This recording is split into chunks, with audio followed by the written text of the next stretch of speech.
So I've sort of been on Iowa State the past couple weeks. I mean, you guys have seen me pick them a couple different times. I do think their defense plays, and I think they'll end up winning this game. So Iowa State for me. There you go. I've got Iowa State in the Final Four, and I don't think this is going to be much of a game. I think it's going to start much like the Kentucky game, where Kentucky came out, actually took a lead, substantial lead, had it up to 12 points at one point in time, and then the better team showed itself, and a comeback in the first half, and then completely annihilated in the second half. I think Tennessee comes out, keeps it close in the first half, and I think Iowa State coaching and talent separates. So I'll take this for the win and the cover. All right. There you go. Bubba? Anybody else? Okay. Now we get to the East, which is, It's a Final Four in the hell is itself. his name? Yeah. Yeah. What's the coach's name in Michigan State? I'm blanking. Izzo? Izzo. Yeah. Izzo. I mean, you stole my joke, but yeah, he called it the final, basically this region is the Final Four. So, and he's not wrong. I mean, quality of the teams. I mean, all four of them could certainly go to the Final Four. So, Michigan State, these teams are very close, especially if you're looking at Ken Palm. Michigan State ranked 9th, 22nd in offense, 13th in D, while UConn is ranked 10th, 30th in offense, 11th in D. UConn's offensive number has really struggled recently just because they're shooting so bad from three. Their efficiency number is just way down. Although they did bounce back last week. So, I mean, in that last, the second game last weekend. So let's see if maybe they're turning the corner there. But anyway, like I said, two very close teams. They play very similarly. Both coaches believe in defense. They have experienced players. So, look, selfishly, I'm taking you. It's funny. This was the only line that moved a lot. Michigan State opened as a 1.5 favorite when that UConn game ended late on Sunday, and then when we woke up on Monday morning, it moved 3 points, and UConn was a 1.5 point favorite. So, and it hasn't moved since. And really, none of the other lines have moved much since they opened. So it's just weird. I mean, the sharps obviously jumped on UConn at that -1.5 or that +1.5 number. So I'm taking UConn. I think they do cover the 1.5. So I think it'll be a close game, but I think UConn is going to hit more threes than they have recently, and I think they come out, and we'll see who they meet in the Elite Eight. Yeah, I'm with you there. I'm with you there. I got UConn. In the Elite Eight. I'm really want the St. John's UConn matchup. I know you guys might not as UConn fans because that could get squirrely. But I would just love it for the story of it all, of that third game of the year, or excuse me, fourth game of the year. Playing each other would just be electric, and I just want it so bad that I'm not seeing anything else. It's just UConn and St. John's money line. I don't care. Yeah, I mean, for the record, I wouldn't mind it. I mean, I know. I mean, all three games have been blowouts. St. John's won 2 of them. UConn won the other one. I'm not necessarily afraid of playing St. John's, but I do like beating Duke. So I wouldn't, if Duke ends up winning and then UConn ends up beating Duke, I mean, you can never go wrong there. But yeah, I'm not. I mean, as a fan, I'm not afraid of St. John's. Maybe I should be, but yeah. Anyway, and you're not over, and you're not overlooking Michigan State, are you? Not at all. No. They could easily win that game, Bubba. Yeah. Easily. Yeah. So I think Izzo's the guy that could do it with that team. So I mean, if anyone's going to do it, I mean, I may take Michigan State on the money line. I think I've got UConn in our bracket going to the Final Four, but the other night I texted you guys, and I don't pay as much attention to UConn basketball as I do, but I was like, is there a chance they lose this game? And you guys just didn't seem as confident, and I count on you guys as my UConn experts. You said there's some injuries. Yeah, I mean, that was it, Bubba. I mean, I was worried that their point guard wasn't going to play. They're also short one of their rotation guys, but the point guard did end up playing about 20 minutes, and he looked pretty good. So I feel confident that he's going to be playing on Friday night. If he wasn't going to play, I would be a lot less confident that they would beat Michigan State. But if he's playing, I feel pretty good about it. So there you go. Bubba, you have Duke winning that championship, by the way. So yeah, I've got Duke winning it, but I think I had them moving on to the Elite Eight. Um, I looked at Kempom before as well, Jeff, and Kempom would suggest this game's a stay away because it's the variances are percentage points, right? It's a Yeah. point here, it's a half a point there, and you could try to make the math do what it do, but Bubba, your point about Jeff and I being a little hesitant on the UCLA game, it was more of the fact that, Demery wasn't playing. And I made the joke to Jeff because we were talking as I was going over the Howard Franklin. I was explaining I was on a bridge and UConn was shooting so bad. If I said throw the ball out the car into the water, they would have missed. That's how bad they've been. So, but this is what I talked about beforehand when I said when we were filling out the brackets and I was going to do the homer pick. The thing with UConn is they have the talent and they've shown, just look at look at November and December, what they did to these teams in the tournament. With the exception of Arizona, where they were down 2 starters, they beat everybody on this board. So if they can shoot average for their standards, they can beat Michigan State. If they shoot if they shoot 38 to 40% from 3, it's going to be a double-digit win. Unless Reed gets in foul trouble and the German kid can't hack it. Izzo hasn't made a Final Four run since 2019. Good coach, old, made a nice little run last year. It seemed like they were going to make a big run and fell a little bit short. I don't see that team being, again, both teams playing their A game. I think UConn wins. Michigan State playing its A game and UConn comes out and is playing that B-, can't hit the side of the barn, goes down 10-15 in the first half, we're in trouble. But I'll obviously take them to advance and, I'll jump the shark for you, Jeff. I've said on this show before, I'm not wild about a fourth game with St. John's only because Pitino knows how to coach against Hurley. The kids know each other. They know how to bang. They know, we're going to get their best effort. I think it's a better matchup, UConn playing Duke, just because Duke hasn't seen it, and it'll be harder for them to prepare.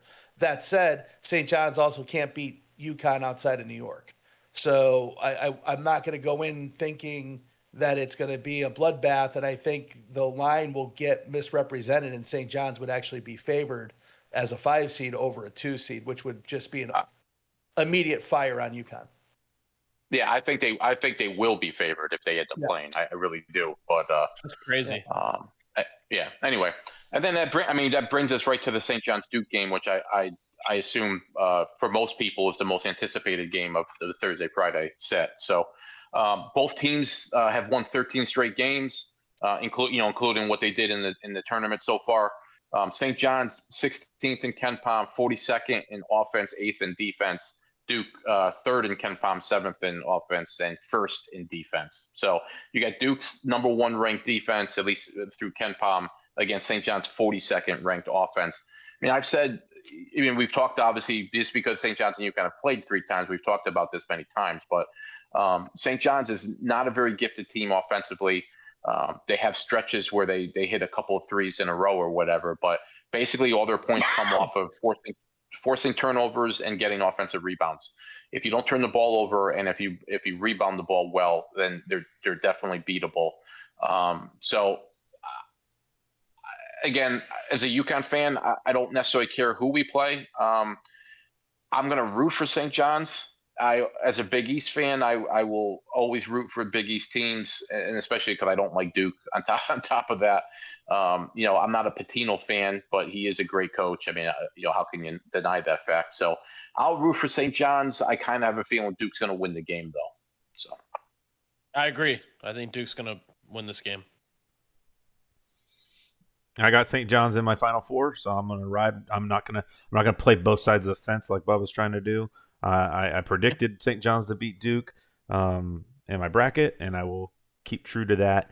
I don't know if the big man from Duke is playing. I think they've said he's like game time. That I think he is going to play, which definitely helps them to just point, rebound, and do some of those things to keep them from getting out of hand. It's when you lose those rebounds, give a team second, third chances when things can get weird.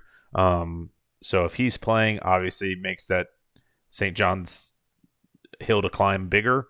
But I just you got experience with Patino. Shire's got there last year close, and they blew a game. So when things get tight and close, does Rick's experience give him the nod over Shire? We saw Rick do it in the last round with the play call he drew up to get Darling the ball, and all that worked out for him. Outcoached in the last game. Who's it? Bill Self they beat last game. So think that could happen here again. Yes, Duke's more talented, but I'll ride with St. John's and Ricky P. Yeah, I haven't heard anything about the big guy. I mean, I know he was kind of 50-50 last week and he didn't play. So my guess is that he'll play this week, but I mean, you never know, right? And they're also, I mean, the other boozer is playing a lot because their normal point guard has been hurt too. So I don't know if he's playing this weekend either. Yeah. Listen, I've got Duke advancing in the bracket. But I already have bets in, and we'll see later in this show, but I already have bets in. I'll definitely take St. John's in the money, but stop me if you've heard me say this before. Fuck Duke. That's just how I feel. I'm not going to hold back my animosity towards the program. I think they're soft. That's unbiased. I just think they're soft, and I think Siena exposed them. And I think I said it in the ACC tournament. They look soft there too. St. John's, to your point, Jeff, is not a great shooting team, but they are physical. And as long as the refs let it slant more to Big East style basketball, I think they can bully them fully. And if the big guy for St. John's comes to play, which I have no doubt he will, I think he's going to go right at the bigger boozer. And I don't think it matters if the center for Duke is playing or not. I think he's going to be a problem for them. So I wouldn't be shocked. That said, I'm not shocked if Duke wins and advances. They're the number 1 seed. And I'm just looking for a good game, but I always like a good game when Duke loses. Yeah, I'm with you. And for the record, I mean, I do have Duke advancing in our bracket too. But like I said, I didn't really expect St. John's to get here. I kind of thought they would lose to Kansas. I thought so too. So, yeah. So now that they are there, I'll root for them because, like I said, I'll root for the Big East. But I do. I just kind of think Duke is going to win. So did we lose Bubba? I don't see Bubba's picture. His computer might have died. But okay. We'll keep on chugging. If he gets back in, we get him back in. All right, technical difficulties. What's going on, Ash? I see you looking at the TV. What's going on with the Yankees game? A little bloop single after a missed double play opportunity. So runners at the corners for the Giants, bottom of first, 1 out. Okay. So. All right. All right. Well, speaking of that, let's move on to a little baseball. Hey, you're back. All right. Perfect. Power cord. Got to find that power cord. Oh, can you hear us? Can you hear us, Bubba? He's probably getting back on Discord. There you go. He's back. Jeff, looking like a young, spry Babe Ruth. There you go, brother. All right, perfect timing, Bubba. We're gonna move on to a little baseball here. Now we did a. I would have went bloated Mickey Mantle, Tyler. Hey, come on, easy there. We did a little baseball a couple weeks ago, so we're not going to repeat ourselves. But we're going to do a little bit different today. We're just going to pick our favorites for each division. We're going to do it from a gambling basis, though, so we will be talking baseball odds. And I guess let's start in the NL East. Who wants to go first in the NL East? I mean, I can go. I got the Phillies. And we're doing this like we did the NFL for you guys that listen to us. Like if you had $100 bet, not necessarily who you may think, will win, but what with betting involved, where would you go with your money there? So I'll go with the Phillies. NL East is tight. I think the Mets have got the best odds in the division this year, I believe. But I'll go with the Phillies. Your favorite. Yeah, I'll go Phillies plus 175. They're all tight up there at the top. I think there's 3 teams under plus 200 to win when I was looking. So I'll go with the Phillies. All right, I got the Phillies too. I saw them at plus 200 on Yep, MGM, so maybe. I'll use those odds. But the Phillies, they're a year older. I mean, they're not a young team, but they finally did bring up a couple of young position players that should get a lot of innings this year. So yeah, Phillies plus 200. I'm a little worried about the Mets. I mean, the Mets did a complete fucking rebuild of their team, Mm-hmm. and you just don't know what to expect out of it. You just don't know what's going to happen there. So Yeah, got a lot of money involved, but does it all work out? They've had a lot of money for a lot of years, and they don't necessarily panned out. So, yep. Bubba, Ash, what you Bubba. thinking? I'm on the Phillies too. I see him. I saw him at plus 175. I'm with you guys. I think Schwarber, Harper, those guys, they got one more good year left in them, maybe a couple, but I think they definitely have at least one. And the Phillies always seem to just fucking somehow get to 90 wins or more. And I'm with you, Jeff, on the Mets. They've been trying this shit for years, and nothing's changed. They signed these guys, they spend a shit ton of money, and they got a flashy lineup, but they can never seem to. I mean, they did win 90 something games last year, I think. So they had it, but they just couldn't pull together the big wins. And so I'm taking the Yeah, Phillies there. they had a big. I mean, I mean, they tanked near the end of the season, though. I mean, Yeah, no, I know. that's Yeah. part of the reason. Yeah, it's part of the reason why they blew that team up. So, Ash, who do you got in the East? I'm gonna zag away, and I'm gonna go with the Braves plus Mm-hmm. 225. A healthy Acuna is a healthy MVP candidate as long as he's healthy.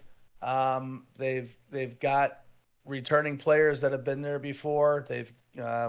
Their pitching is going to be adequate enough. It's more of a fade of both the Mets and the Phillies. I don't like the Mets roster.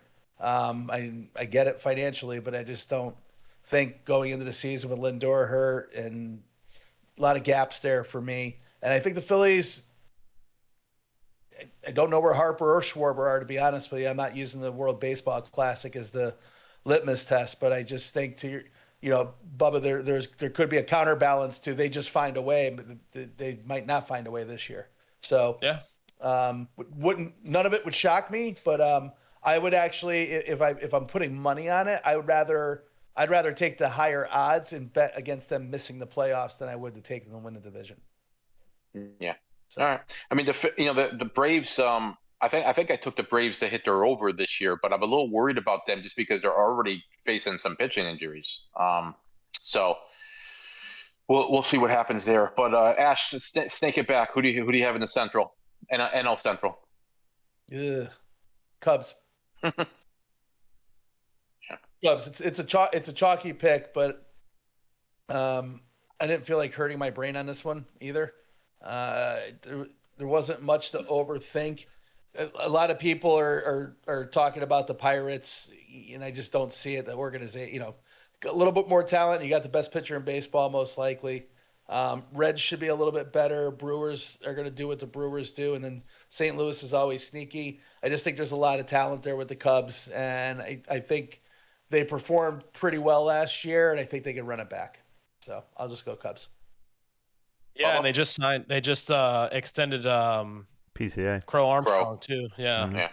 So I think I saw something said they have their highest payroll ever in the history of their Mhm. organization. So which is nothing crazy in 2026. It's just getting higher every fucking year. But I'm with Jay on that. I think the Cubs are. I mean, I'm a little biased too because I saw a game at Wrigley last year. It's fucking electric. I'm like secretly a Cubs fan now. So go Cubs. Even money, I'd take them all day. Yep. Yep. I'm on the Cubs too. They signed Bregman. They brought in Yeah. Edward Cabrera. So, they made a couple of additions, and yeah, I saw it at plus 100 as well. So I'm on Chicago. Yep. Same here. Yankees scored the first run in baseball this season. Was it an Aaron Judge home run? It was not. Damn it. But I'm on the Cubs as well. All the reasons they said. I think they got better. They were young. They outperformed probably what they should have last year. So I think if they can build on that, bring in a guy like Bregman, is probably only going to benefit you. What the Red Sox were doing with that doesn't make any sense to me. But yeah, I'll go with the Cubs as well, plus 100. All right, and who do you got in the West? In the West, I have I'm going with the Padres. And I get that the Dodgers are in the West, but minus 600 to win the West. Yeah. I wouldn't. And now it might be the safest bet in baseball, but Padres are hanging tough with them. But at plus 800, I would go with the Padres. I'm with you for the same reasons. I mean, it's just, we're talking value here, right? I mean, the Dodgers probably are going to win the division, but the Padres have, given them a race a couple times over the past few years, so it's not outlandish. I'm taking the Padres too, just because of the value. So. Yeah, I would agree with that. I mean, unless it's just an injury-riddled season, I don't see how the Dodgers don't win that. But can the Padres put it together with their 11 shortstops? So let's see what happens. There you go, Yankees scoring another 2. Nice, Bubba. Who do you got? You on the Padres too, Bubba? No, I'm not actually. I'm actually on the Giants at plus 1800. I mean, I'm with you guys on it. The Dodgers are going to fucking win the division. Even one injury is not going to do it to them. I mean, they're going to win a lot of fucking games this year. And they're going to win that division, but for value, it's plus 900 or plus 1800. And I think the Giants, I'm not saying they're going to win the division, obviously, but they got a strong lineup this year. This is a brand new coach, so we'll see how see how it plays out. But the Yankees just fucking back hitting is contagious, is what they say. Nice. Like to hear it. But yeah, I got the Giants. If I'm gonna throw $100 on a division winner there for value, I'm throwing it on the plus 1800 Giants. I mean, I will say this about the Dodgers. I mean, they've kind of underperformed in the regular season the past few years, and part of that is just injuries. They have a lot of pitchers who are high upside guys, but they're also high injury guys. Yamamoto, obviously, you leave out of that equation. Ohtani's finally going to pitch this year, but is he going to stay healthy? I mean, he struggled to stay healthy as a pitcher. And then you got, guys like Glasnow, and so they've struggled to stay healthy. They're not young. Freeman and Mookie Betts. I mean, those guys have dealt with injuries, so the Dodgers have struggled a little bit in the regular season, at least from an expectation standpoint. So, like I said, it wouldn't be insane if the Padres are sort of hanging around when we hit September. Yeah. Anyway, AL. Let's go. Let's start with the AL West. I'll start on this one. I got the Mariners plus 100. They got a really good rotation. They added Brendan Donovan to play third base. I think just a good team got better. So I'll go with the Mariners. I'm going with the Astros. And again, more value. It's just the plus 250 or so that I'm seeing them at. I'll ride with the Astros, getting back to where they kind of had a little bit of a dominance there for 5-6 years. So we'll go with the Stros. There you go. I'm on the Mariners with Jeff. I think they got the team to do it. I love their manager. And I honestly think the Astros may finish closer to last than closer to first in that division. They're not the same Astros. They've let a lot of pieces go. I'll make that bet, by the way, because they have two dog shit teams in that division. That's true. That is true. The Oakland Athletics and the Angels are just fucking brutal. Actually, the A's. I mean, a lot of people think the A's are going to be pretty solid this year. I mean, I don't know. But then again, the Rangers. Get off my bit, Jeff. You already spoke. Get off my shit. And the Rangers are bad too. So to your point, I mean, they just don't have the roster either. So I'm taking the Mariners at plus 100 as well, Jeff.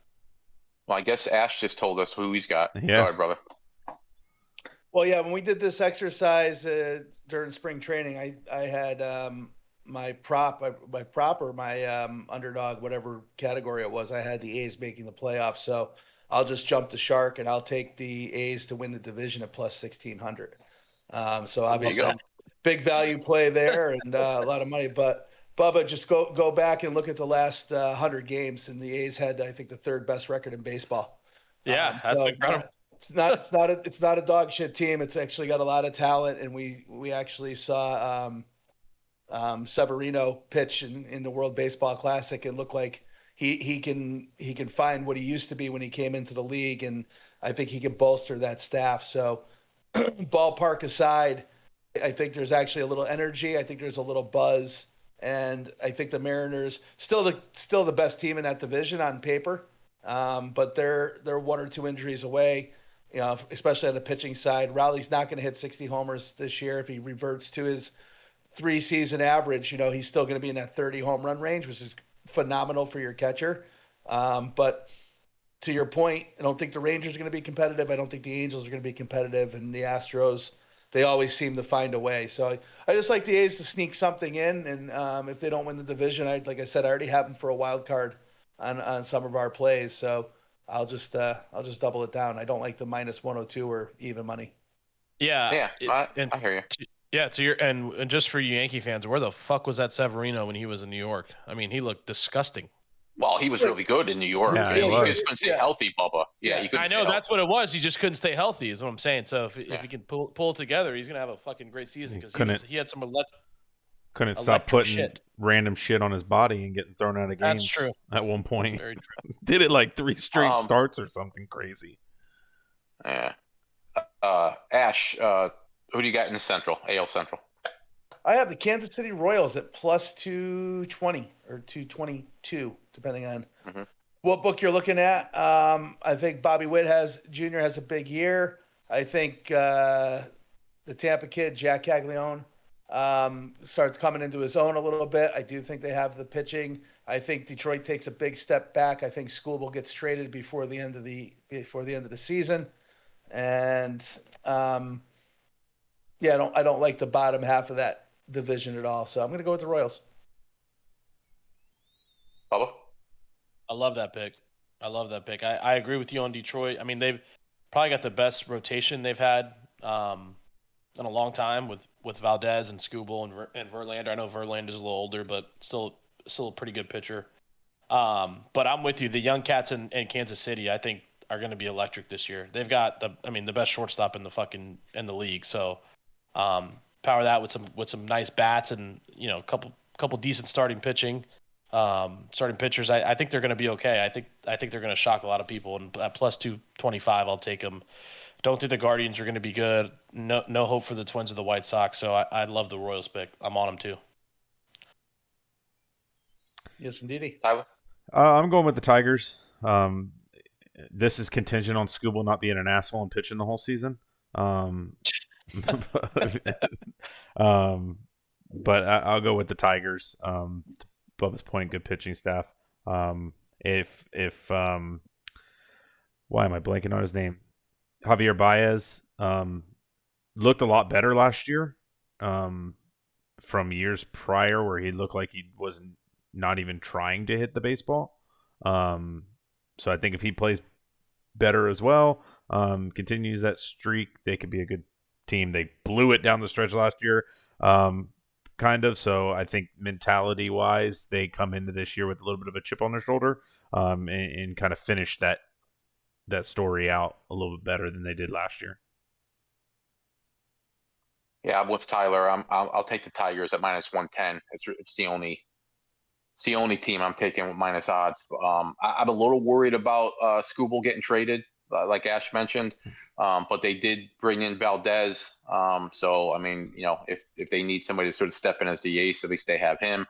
They also announced that today that their prize minor leaguer is going to start the year with the team. So Kevin McConaughey, who's a shortstop, who's supposedly a legitimate bat. So they're not messing around. A lot of teams would leave him down there for a few weeks to try to get that extra year of control, but they're going to play him right off the bat. So so Tigers minus 110, and then finally the AL East. It probably will be the best division in baseball. I mean, you could take the Yanks, the Jays, the Red Sox, or the Orioles to win the division, and I don't think anybody would laugh at you. Even the Rays, I think, are going to be better this year than they have been the past couple of seasons. But I'll go with the Yanks at plus 170. Again, I know a lot of people are saying that they're running back the same team from last year. It's not necessarily true because what they are is they're running back the team that finished last season but they made a lot of changes in the middle of the year. Last year they had Devin Williams as their closer. He blew a ton of saves. I mean, Luke Weaver, who I love, and I actually wish was still with the team. He got hurt, and he never recovered, so he struggled the second half of the year. I mean, they had Stroman making big starts for them during the year. I mean, he's gone. Schlittler only pitched half the season, so I mean, they're going to get him for a full year. DJ LeMahieu is gone. He played a lot of innings last year, and I love DJ, but he just wasn't the same player last year. So they're not necessarily the same team that played all season. Remember, we're talking about winning the division. Last year they tied with the Jays, so one game makes a big deal, So yeah, Yanks plus 170. We lost Bubba again, by the way. No, I'm here. I got you. Oh, okay. Oh, you can't see me, but I'm here. All right. Oh, he put John Cena on you. Yeah. I'm going the Yankees as well. I echo pretty much everything that Jeff said. I do think the Red Sox are the only other team that every team's pretty good. I was looking at the Red Sox, their young roster. I'll take the Yankee just leadership and been there. I mean, feels like Judge has been there for like 15 years now, somehow, and he hasn't been. Well, this is his 10th. You're not that far off. That's crazy. This is his 10th. I thought it was only like 6 or 7 now. But yeah, I think if they stay healthy, if they can get some good, if they're pitching, their starting staff can do the job. I think the Yankees will end up winning that division when it's all said and done. But I think, to Jeff's point, they have a very good division. Yeah, they have a very deep rotation. I mean, I don't think people realize it. I mean, we didn't even talk about Cole.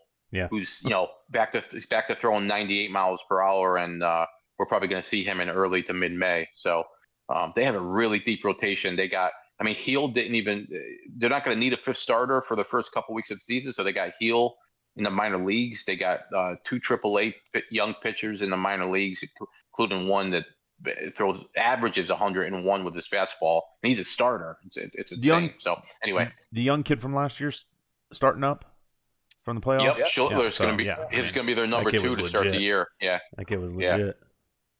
Yeah. So I'll go bigger picture because I think everybody knows where I'm going to land on the division. Right. So just kind of recap. I've got the Royals in the Central. I think that's the only playoff team. I've got the A's in the West, and I've got Seattle as a wild card, which means I have 3 playoff teams in the AL East, and the Blue Jays are not one of them. So okay. I think the Orioles take a step up. I think the Red Sox, as we saw in the wild card last year, especially with Roman Anthony buzz, and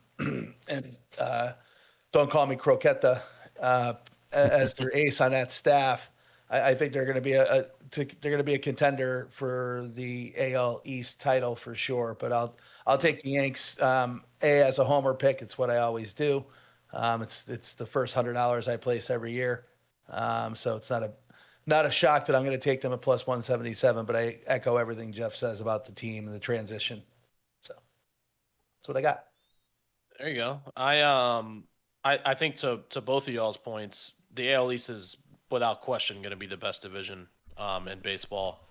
And if I have $100, which I do have $100, I'm going to throw it on the Rays winning that division at plus 2,500. I mean, I'm a Sox fan. You guys know that, but plus 2,500, they could easily win this division. Nobody wants to fucking complain. The Trop, they're back in the Trop. Junior Camaro's hot. They've got Yandy Diaz, who's a hit machine. I mean, they always fucking find pitching.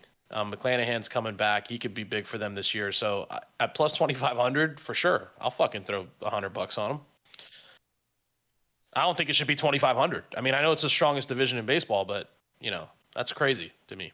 Yeah, I mean, I think part of it is the Red Sox and the Blue Jays and the Orioles all improved. The Rays, because the Rays don't spend money, they kind of they never do. Yeah. So, look, man, I truly wouldn't be shocked. I mean, if they won the division, I wouldn't be shocked. I'd be surprised, but not shocked. So, all right. And then real quick, let's just wrap up the baseball part of this show. I'll just list my teams out real quick. I got the Yanks winning the AL at plus 400. I got the Dodgers winning the NL at plus 125. I'm surprised that they're actually plus odds there, so I'll take that. And this is, I'll do my real homer pick of the night. I'll take the Yanks at plus 900 to win the World Series. So looking for that rematch from a couple years ago. And like I said, the Yankees pitching staff is going to be really good. I don't think people understand that, what you see at the beginning of the year isn't necessarily what you're going to see in the middle of the season, especially at the end of the year. The staff is going to be really good. So Yanks plus 900. Jay, do you want to go next? I don't know why I have an inkling that might be pretty similar to what you're doing there. I will just say what he said. Yeah. Yep. I'm good. Bubba? I am going to take the Dodgers winning the NL, and I'm going to take the Royals coming out of the AL. And, wow. And I'm going to take the Royals at plus 5,000 to win the World Series. Wow. What are their odds to win the AL? AL Central or AL? AL plus, Central. No, plus 1,600 to win the AL. Oh, okay. Yeah. Yeah. So, all right, good for you, Bubba. I like it. Good job, you buddy. I'm going with the Dodgers. Again, no shocker there. On the American League side, I did say the Yankees will win the division. I'm going to take the Red Sox at plus 700 to win the AL. Again, young talent. They just might find something late in the season. Again, not shocked if the Yankees do it either. They're the other one that I'm looking at. But I'll go with the Red Sox, and then I'll take the Dodgers to win the World Series. Again, it's chalky, but they're just fucking good, man. That roster is like crazy. So getting them at what plus 225, you're still getting plus money. It's not a crazy number, but plus 225 to win the World Series. I'll take the Dodgers. Yeah, I don't blame you, man. I don't blame you. All right. Well, there's your baseball roundup, and we'll check the scorecard at the end of the season and see how we did. There we go. And the Yankees are winning 5-0 in Game 1, so on pace to literally not give up any runs and score about 6,000 runs a game. I like it. All right. So you want to do the lock, prop, and dog of the week? Sure. All right. Who do we want to start with? I'll start it. I'll start with the lock of the week. I got the Yanks minus 1.5, so that's looking pretty good right now. Oh no, I take that back. I take that back. I got Iowa State minus 4.5. I went with a college for the lock in the dog, so I got Iowa State minus 4.5. Last week I had BYU minus 2.5, and that was a big L for me. So very nice. Am I up? Yep. Yeah, last week I had Kansas laying 14 in that first round. That did not happen, unfortunately. So my lock this week is actually the Houston Cougars at minus 2.5 in that home Houston game we talked about over Illinois. Nice. All right. Bubba? I got pulling it up right now. Let me see what I had last week. I know what I got this week, but let me see what I got last week. Last week I had, well, I wasn't on last week, but the week before that I had as my lock Dominican minus 2.5. And I think that was a loser. This week I took I'm taking the over 7 in this game, and you'll know that I took it before the game started because you'll see it in a ticket later. But yeah, at over 7. So now they got 5. It's third inning. I'm hoping that we can pull it out. Yep. Look good. Last week you had UGA minus 2, Bubba. I think they lost by what'd they lose by? They got pounded. 20 or something like that. Yeah. Yeah. So the lock last week right. was not great for you. But that's okay. We swing and we miss sometimes. Last week I went the UConn Furman over, like I talked about earlier. That came in. This week, going another over. Bama, Michigan.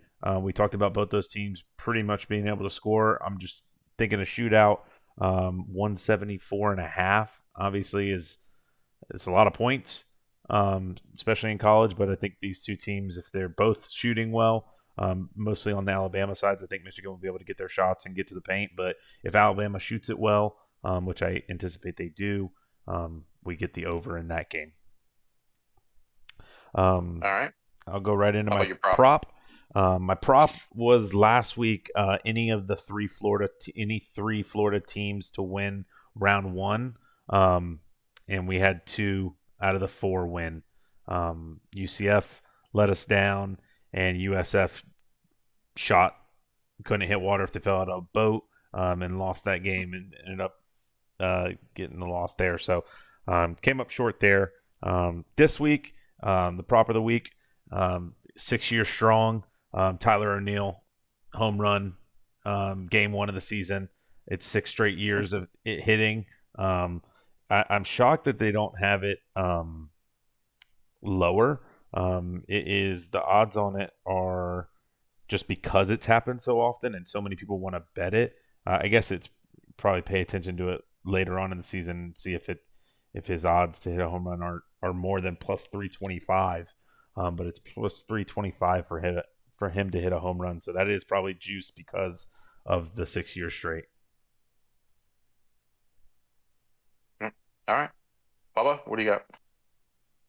Let's see. Last week for my prop, I believe that I had Cam Boozer over 22.5. I think he had 22 points. I'm almost positive he had 22 points in that game. Yeah. But tonight I've got, so the half point crushes me on that prop. But tonight I've got Judge to hit a dinger, and I think a couple others have that too. But I put that in last minute before we hopped on. Judge to hit a dinger. We got 6 more innings for that to happen. All right. Tyler, I'm so glad you reminded me of the Tyler O'Neill home run tomorrow. So Yes, thank you. Yeah. I'll take whatever you win off of it. Yeah, I'll definitely be playing that fine. Yeah, I've got Judge with the homer tonight at plus 230 on the Hard Rock. Last week? Say again? Last week? Last week I had Ben Griffin in the top 10 at the Valspar, and that was a loser. All right. Last week I had Jaden McDaniels to hit at least 2 threes. He did, so that was a winner. This week I got Judge to have at least 1 RBI. Does he have one? You guys have been watching the game. Did he have? No. No, he's got 2 strikeouts. Oh, does he really? Okay. So he could hit for all 3 of us with 1 swing of the bat, though.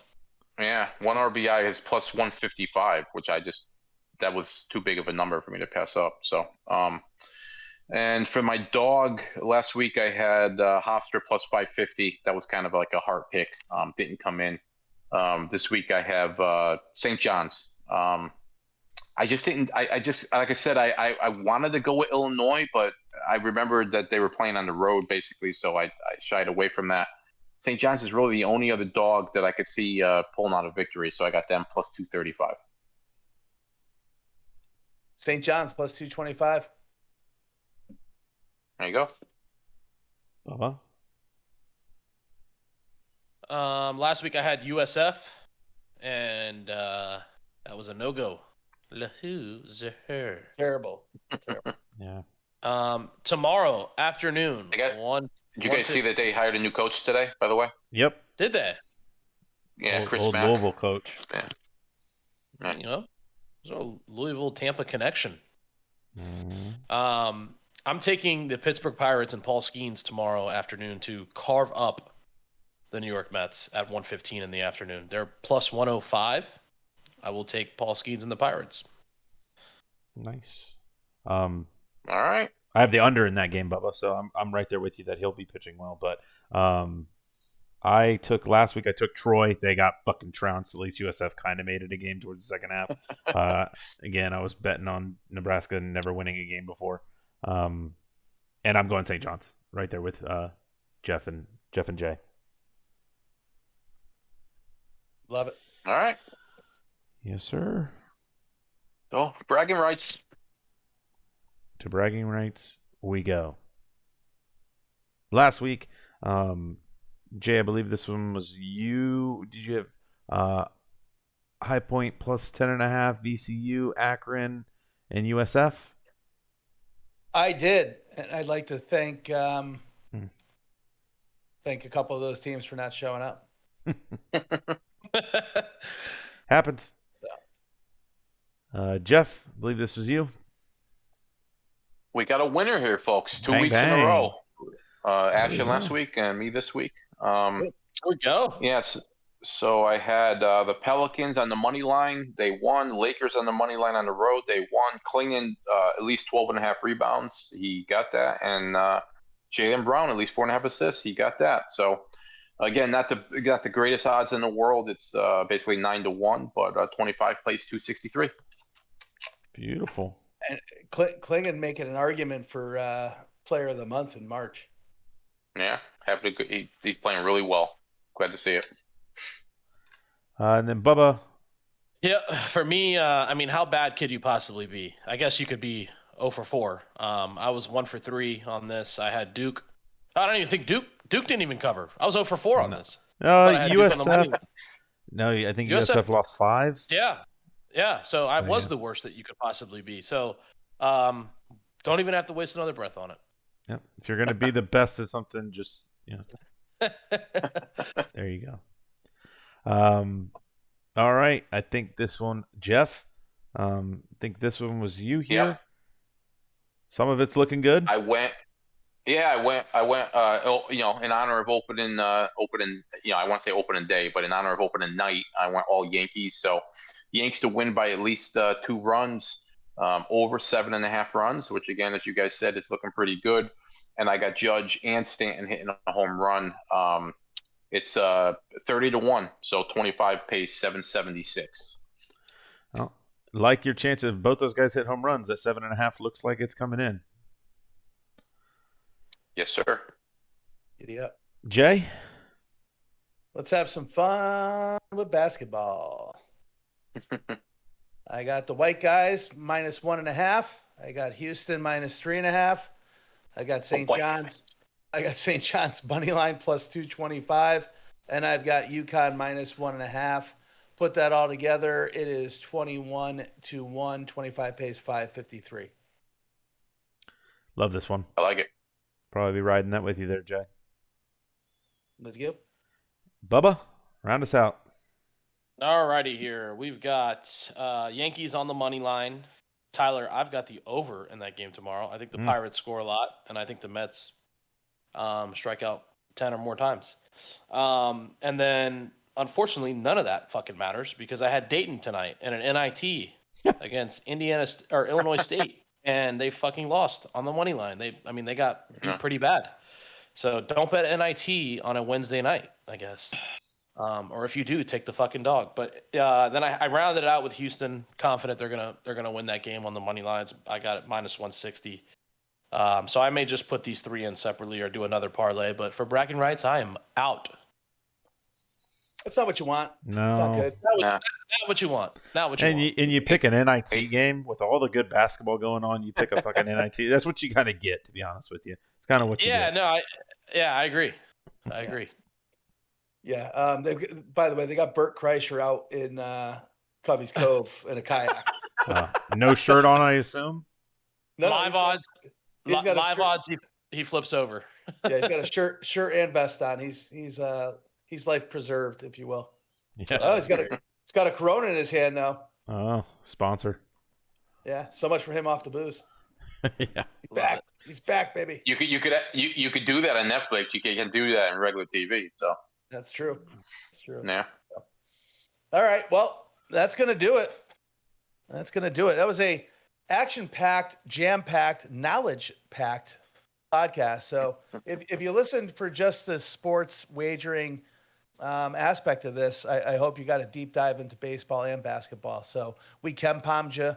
We took shots with Major League Baseball, some underdogs, and gave you some some trade potential throughout the season. We gave you some potential MVP winners. We're just all over the place here. We gave you some World Series winners. We gave you some World Series winners. It's great, and we picked teams like the New York Yankees and the Dodgers. Like we went way out on a limb. We went way out on a limb, guys.